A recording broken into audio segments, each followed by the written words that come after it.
Yan po yung magiting natin na artist sa sa Jensa. Nakita ko yung mga obra niya. Si Sir Raymond Alcano.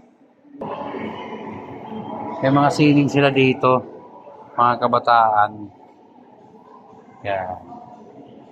Pero nakikita mo yung mga line graph. Pero maganda yung pagkatira. Mga bata pa, sinasanay na nila.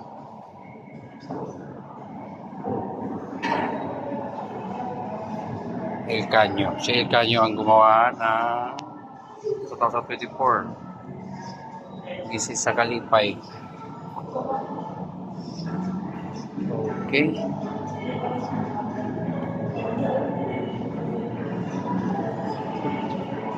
Acrylic or on canvas, 32 by 26. Yan. Mga artwork. Mga painting. Acrylic pa rin to. Sa Canyo 24. Siya ang artist dito. Nagpo-post dito ng mga image ng tao. Karamihan mga bata ang gusto niya. Ganyan siya kung tumira. Yan po si Licano. Year 2023. Galing. Hey, convert lang. Ganda. Galing niya mag-abstract. Yung bata ko.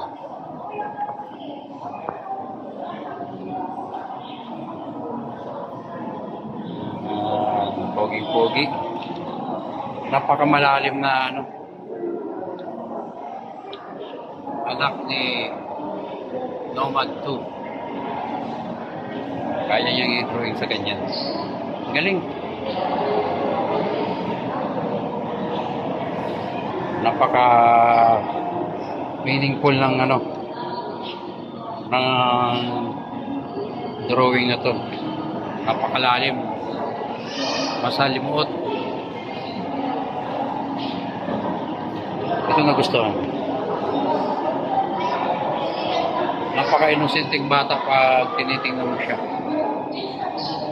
Ang bata sa simbahan. Yan ang niya. Sukat.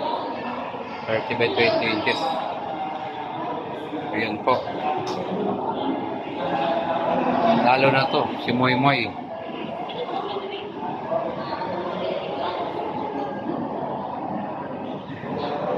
Isang acrylic canvas na rin na nagawa. May hawak ng Holy Bible.